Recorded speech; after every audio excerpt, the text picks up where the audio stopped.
expensive cities in the world. Every brand comes in and opens in big hotels and big investments, and we are the only small restaurant there by the fishing harbor. So I would like to show you a video, an introduction about Tree Fields. A video, please.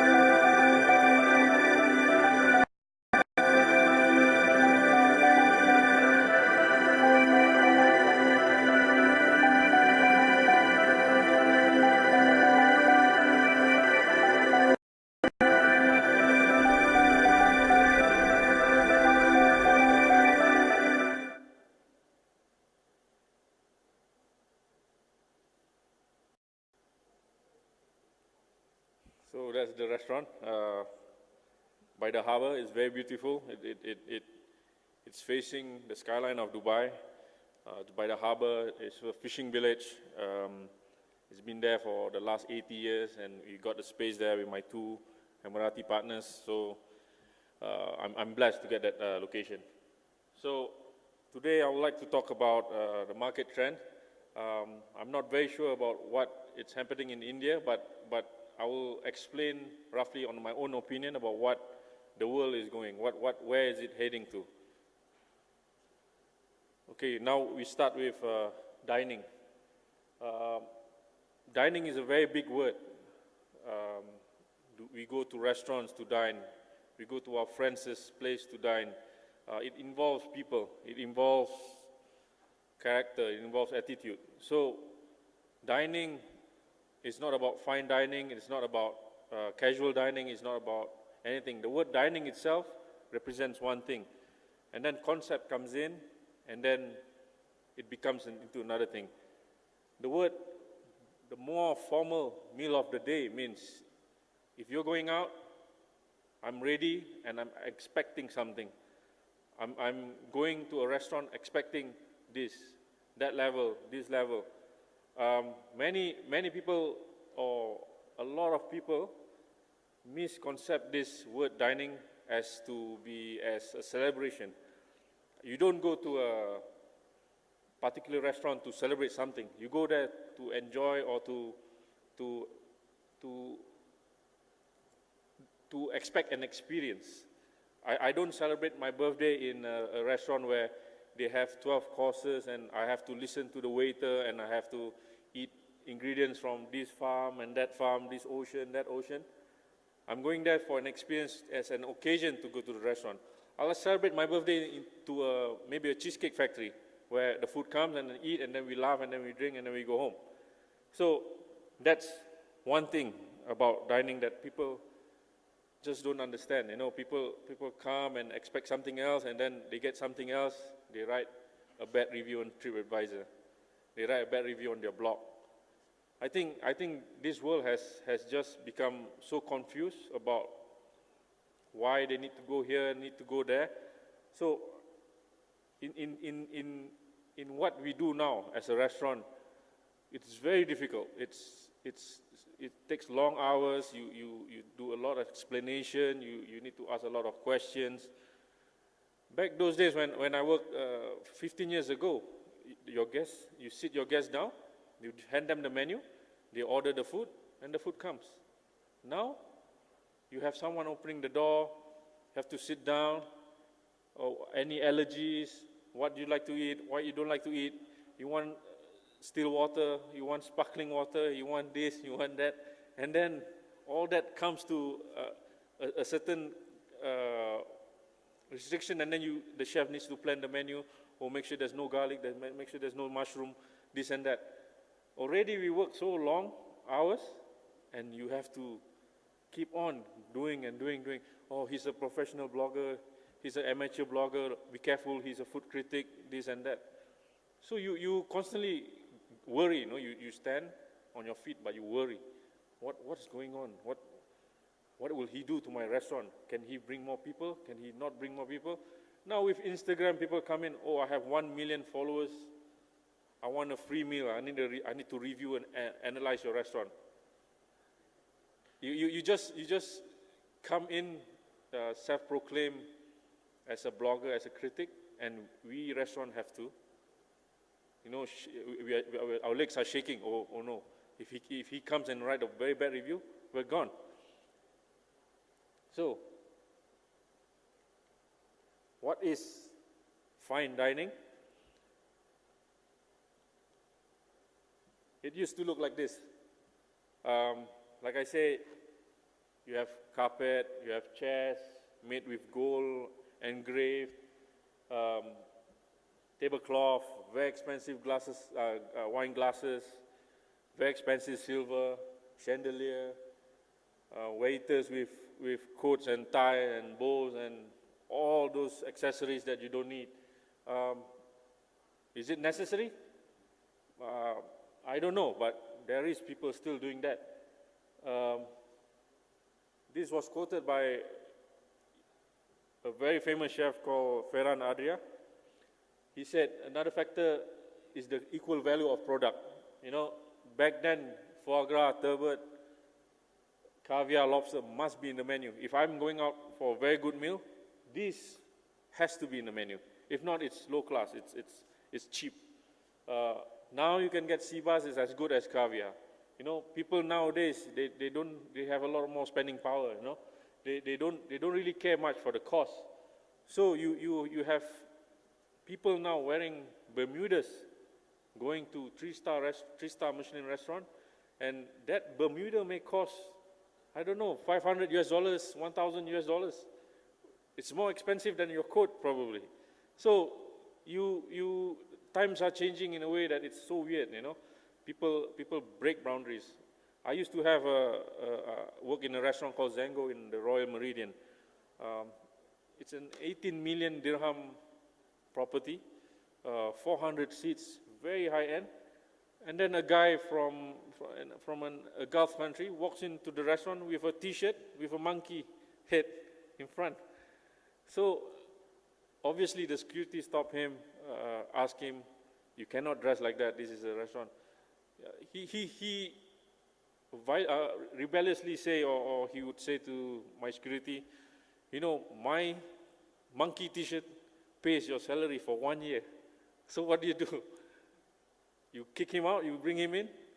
So we are confused, Diners are confused. They don't know how to behave. The attitude changes.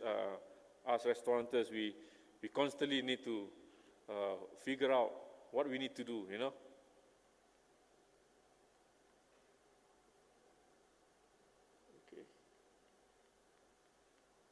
Next slide. So this is another 3-star Michelin restaurant in Barcelona. It's by Albert Adria. It's called Tickets. It's movie theme. Looks like a circus. Like I said, it's a 3-star Michelin chef. He's got a few restaurants all over Barcelona, and then bookings are close to impossible. You sit on stool bars, on plastic chairs, no cutleries. They feed you crackers, they feed you puree. It's just weird. A lot of technical skills applied on the food. Service is just very casual. They walk around, they talk, they give you sharing plates. So this is also one of the top 50 restaurants in the world by San Pellegrino. And then it's just unimaginable how something like that can be rated as one of the best restaurants in the world.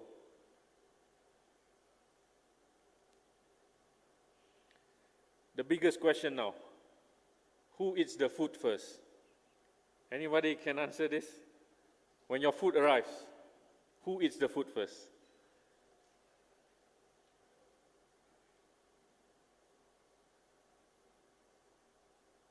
This guy. Before my chef will tell me, when the food arrives, you eat with your eyes. Remember? You admire the look, the presentation. Now your eyes don't even eat first. The phone eats the food first. The internet eats the food first. So most people will take a good 3 to 5 minutes taking pictures, filter, Instagram, Twitter. Oh, look at this scallop, look at this bread, look at this sandwich. This picture shows a guy just taking a piece of toast with orange juice. But you go to any fast food joint and you get people like this a lot, taking pictures not because they go there for the food, they go there for the hype. For example, Shah Rukh Khan goes to this restaurant to have the best blueberry slush. The next day you get a flock of kids or so-called foodies going there, doing the same thing. So it's very important that, for us, when we think of our product, when we think about our food, it has to be Instagrammable, looking nice for the phone, because it helps our business. Many people, many chefs now say, "Oh, food, the taste has to be good, the this and that." But partly it's also wrong now. You get a trend now where looks it's one of the most important to feature your restaurant.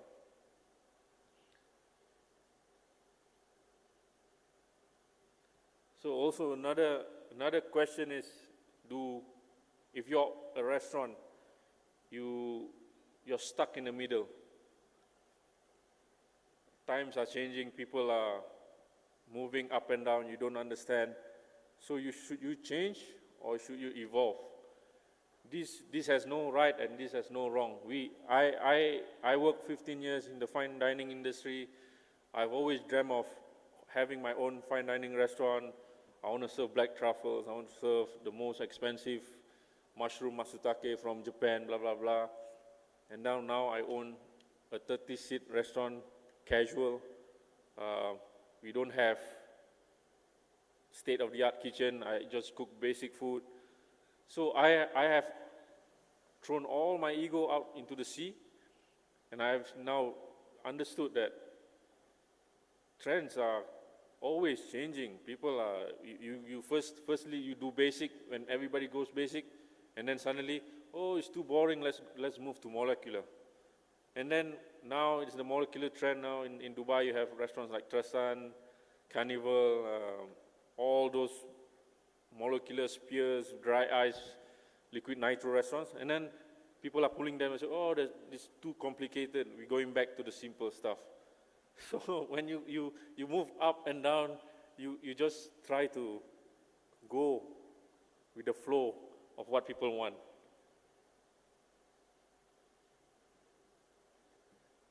So this is one of our one of our dish that we serve in Three Fields. This is called charcoal. It also states in the menu, try or not to try. This is actually an eggplant that is deep fried with a case made from squid ink and charcoal. So it literally looks like it's burning on the dish that comes to your table.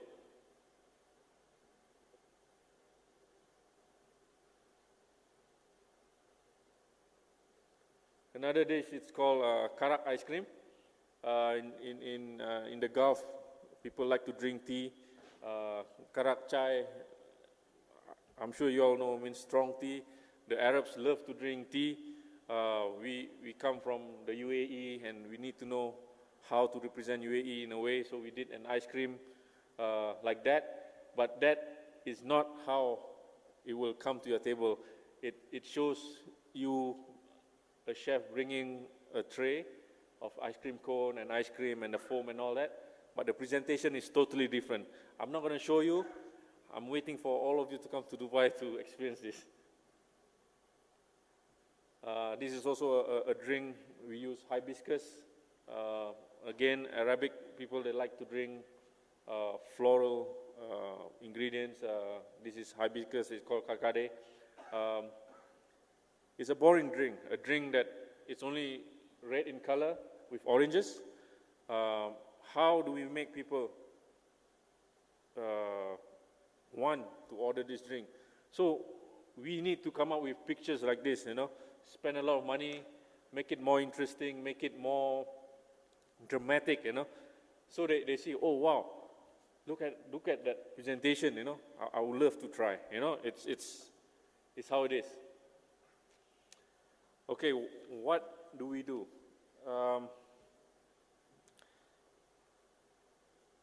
For me, as a chef, as a restaurateur, most important thing is responsibility. Again, I said the trend will always change, but we have to be mindful of what we serve as a restaurant to make it nutritional, to respect the ingredients, to educate our diners, constant research on how to improve service, how to improve quality of time when the food arrives, the temperature, sharing recipes. People think I'm crazy, to give recipes to other restaurateurs, other chefs, but to me, without sharing, you will not grow. You will be born naked and you will die naked. You will bring nothing with you. So sharing it's something to live on the legacy, to make people continue this. I don't know who made brioche bun. The brioche.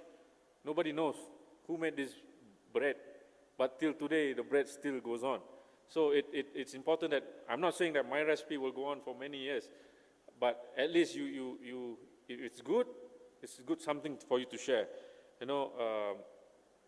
In this era now, people are so health conscious, yoga and Pilates and all that. Oh, I want to eat good superfood, quinoa, flax seeds, bulgur, no GMO beef, organic chicken from a farm in Wales, all that now becomes a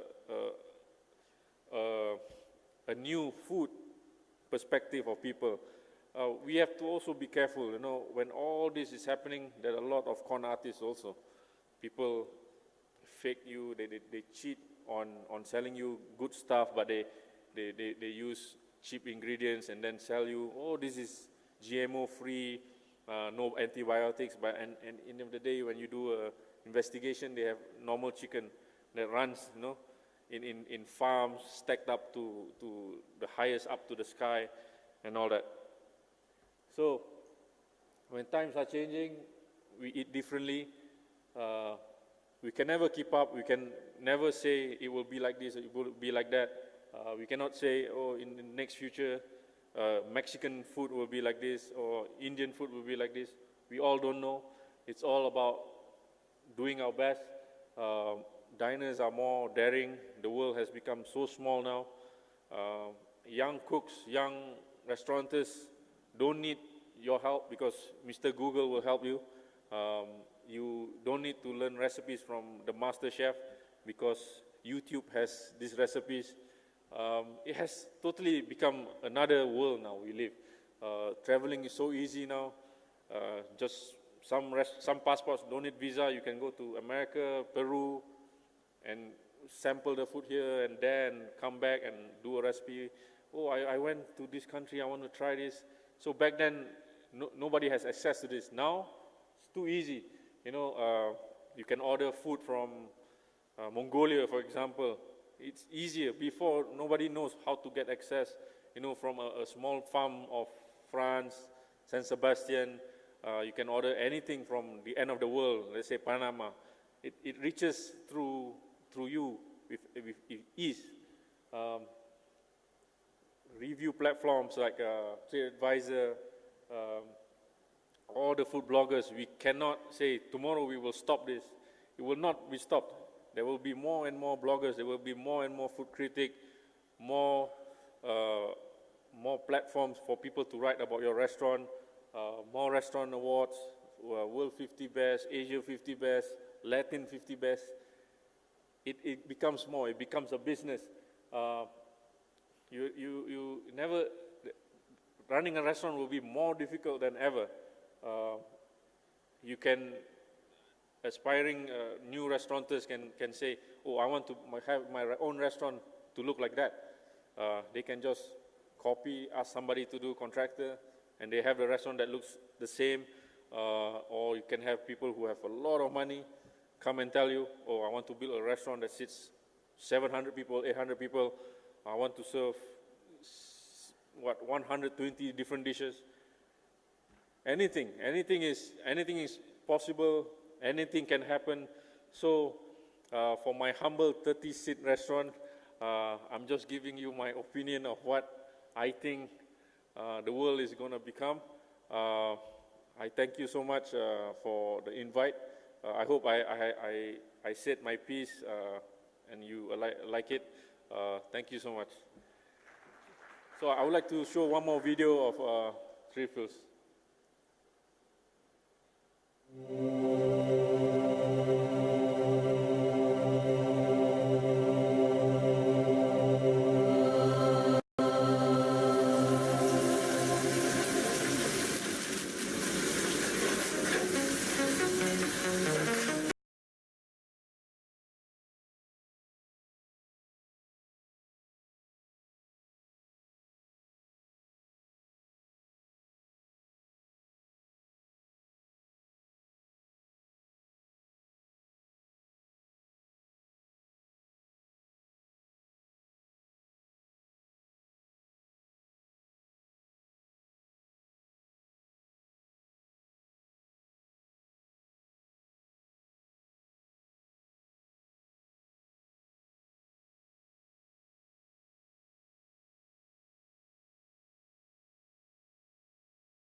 Thank you so much.